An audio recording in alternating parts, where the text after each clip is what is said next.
Kamala Harris is running for president. That's my guess. And she might be our first Black female special needs president. But first, she's going to have to run against Gavin Newsom. And then she's going to end up having to run against Republican J.D. Vance. So all you got to do is vote down in the chat below. Number one, does Kamala Harris beat Gavin Newsom for that spot?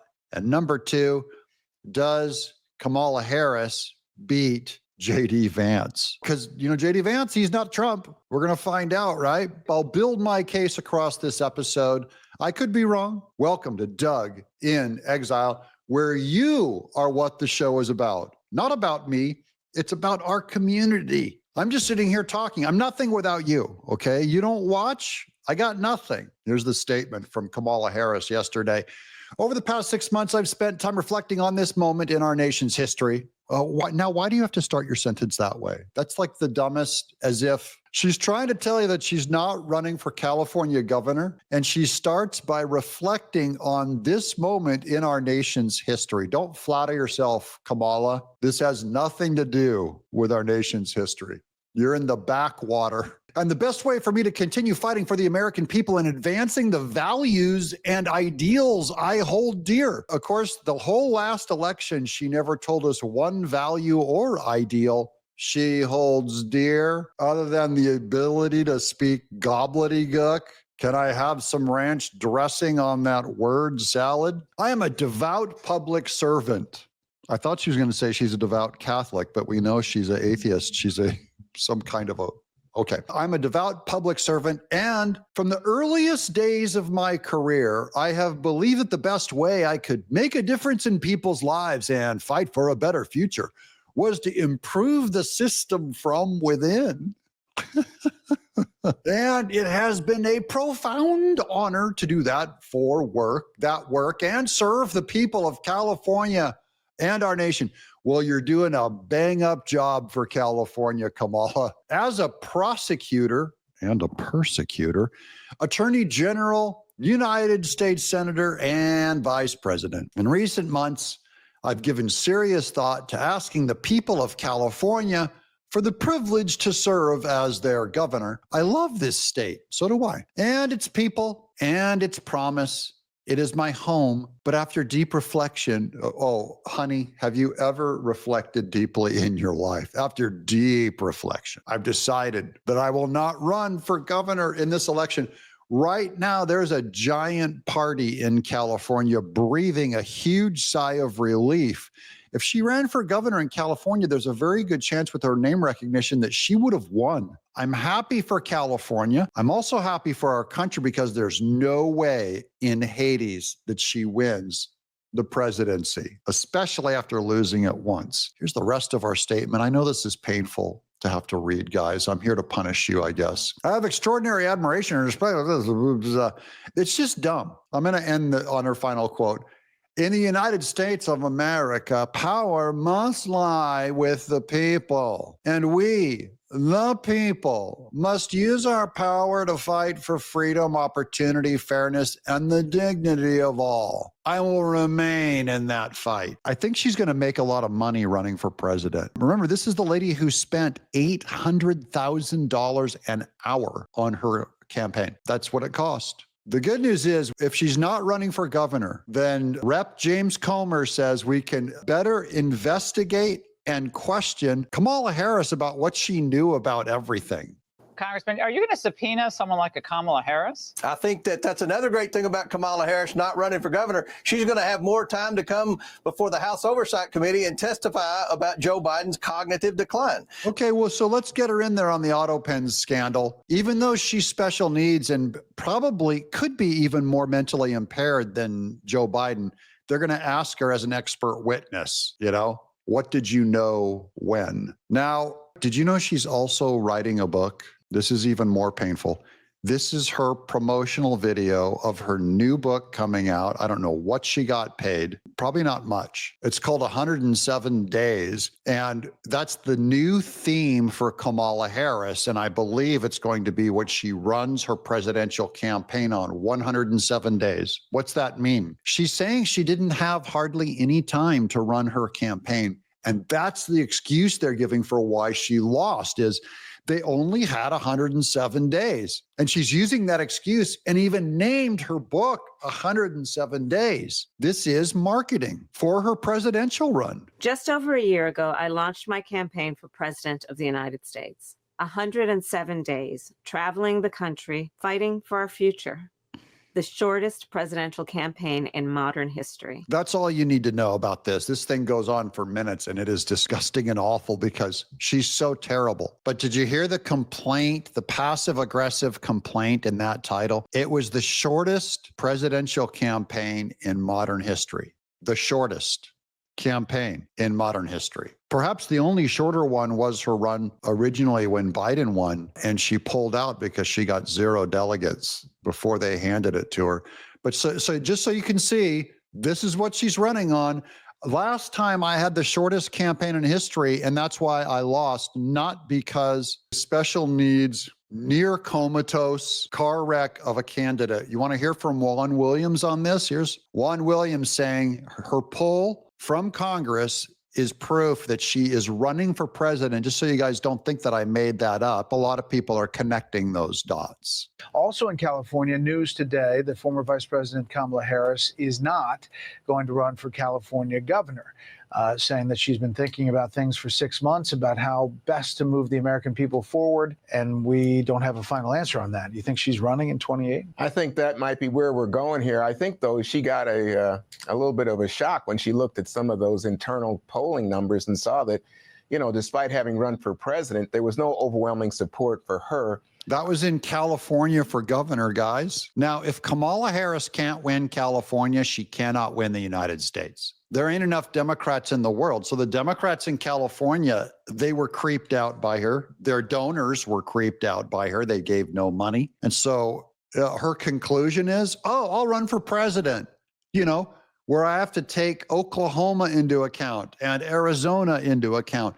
And having already lost the national election, please run. We need to beg the Lord, please have her run. It would be great. In running for the governor's office in California.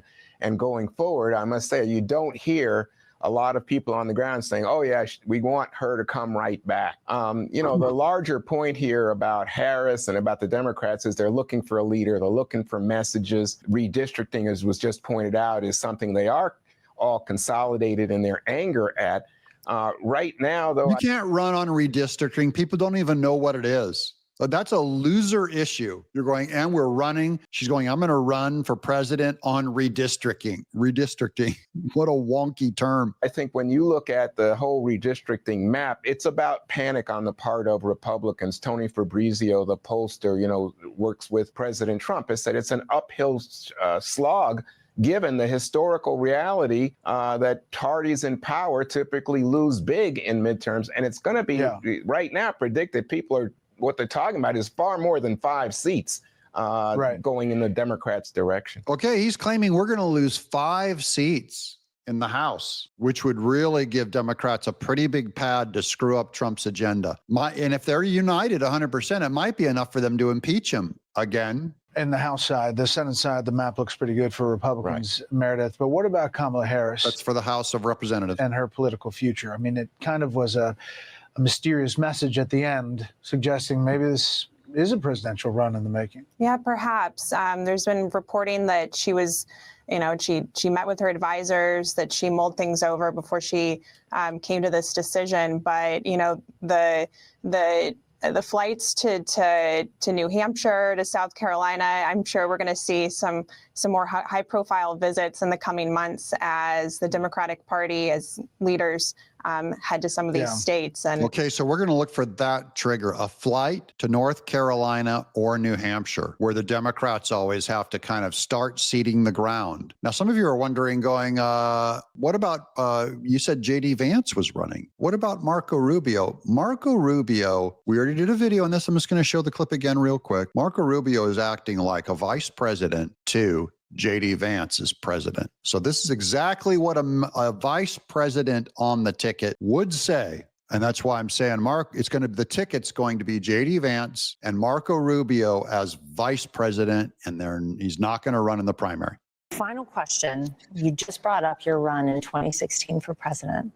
You are talked about quite frequently as a possible contender in 2020. Yeah, and by the way, it is true poll-wise. He is very popular, especially with traditional Republicans, some rhinos, more centrist people are very popular with Marco Rubio. And I think he's an excellent candidate, but he is not running as president. Listen to this. Do you have your sights set outside of the State Department? Well, I think J.D. Vance would be a great nominee. And if, I think if he decides he wants to do that. And so, I think he's doing a great job as vice president. Okay, that is what you say if you're on the vice president ticket. So Marco Rubio's already acting like the vice president. I think it'd be excellent if J.D. Vance ran. Thank you. You already know they've got a side deal. They can't announce it yet. They can't announce it till like 2028.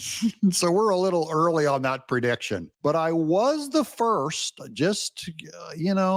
hate tooting my own horn, guys, but I was the first to do a video on J.D. Vance before anyone knew who he was. And I said, this guy allegedly is in the vice president pool. Everyone else was talking about, Ron DeSantis. How many hundreds of videos did these other wrong channels do on Vivek Ramaswamy? Go look them up. Almost all of them. Completely 100% wrong. From the first day they said that it could be Vivek Ramaswamy, it was never going to be Vivek Ramaswamy. Now, here's our guy, Scott Jennings, praying, Lord, please let Kamala Harris run for president. You need to will this into existence. Here we go. My friend, my brother, I pray every day that these Democrats nominate Kamala Harris in 2028 again.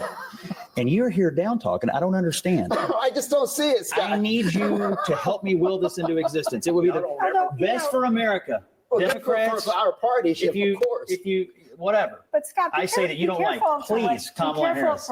Democrats, it's best for America is what we're going to tell the Democrats. If you really loved America, you would run Kamala Harris for president, because that would mean she will lose. She's still on the book tour, but after she did that 107 days promo piece, this is a weird piece of cringe. That's where I got the picture for the thumbnail. Wait, this is like the weirdest. Watch this. Everyone thinks you've been kicking back, drinking margaritas on the beach. But really, you've been hard at work, writing a book, meeting with leaders, thinking about the future of our country. Who said that?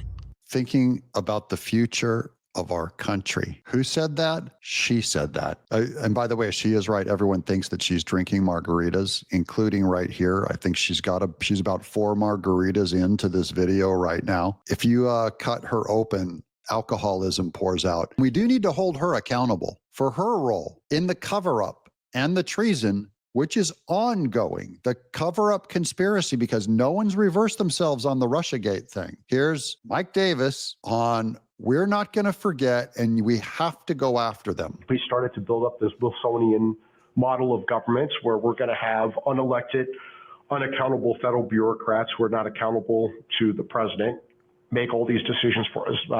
And they're going to legislate for us. They're going to execute the laws for us, and they're going to adjudicate cases and controversies for us.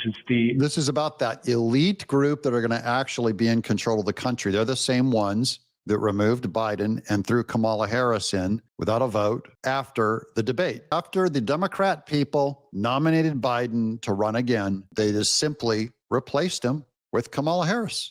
It's the opposite of what the founders intended in our Constitution. Yeah, and the Democrats love that they're doing the opposite of the founders. That's their whole goal. Now, with Kamala Harris not running in California, for my California people, do you want to know who is now the lead in California? I'm going to give some of you a name. You're going to hear this for the first time. Eleni Kounalakis. I butcher her name every time. For California, this is her campaign Twitter. She's a Democrat. She says, I'm here in Bakersfield today. Now, Bakersfield, that's the San Joaquin Valley. That's where Buck Owens is from. I think Merle Haggard, too. We used to take trips to Bakersfield. I'm from Turlock, Denair in the San Joaquin Valley, that area. I was born in LA, but raised in high school, in my grade school years in the San Joaquin Valley in Turlock and Denair. We were right next to Bakersfield, so we took a lot of trips out there. The coastal liberals are destroying the San Joaquin Valley. The rich coastal liberals all in La Jolla and San Francisco and all along that rich coast, Los Angeles. They ruin the San Joaquin Valley because their tax policy screws up America's breadbasket. That's where all of our produce is coming from. And this is why In-N-Out Burger had to leave, are going, we're taking corporate out of California. We're going to Tennessee. She says, Eleni, I'm in Bakersfield today and I'm all in for California. Got a call from my friend, Kamala Harris, while I was here, and I'm more energized than ever to win this race for governor and to fight for the future of the California dream isn't just a promise, but a reality for everyone everywhere. Let's go to work, says Eleni, here's her speech there. She's thankful Kamala Harris dropped out because Kamala Harris probably had a chance in California. And now this lady, we're going to follow her campaign as she attempts to destroy California from within by being governor. As the lieutenant governor, my job is to be everywhere across the state. Today I'm in Bakersfield. I was meeting with some folks in the ag industry. She's in the ag industry. She's never been in the ag industry. Look at that bombed out lot behind her. Is that supposed to be a prosperous field? It's all brown, all crisp, because you guys destroyed the water rights because of the Delta smelt. You strangulated farms. And I got a call from my friend, Kamala Harris. I'm very honored that she called me before any announcements were made to tell me of her plans. I have so much respect and so much gratitude for the vice president's leadership. Okay.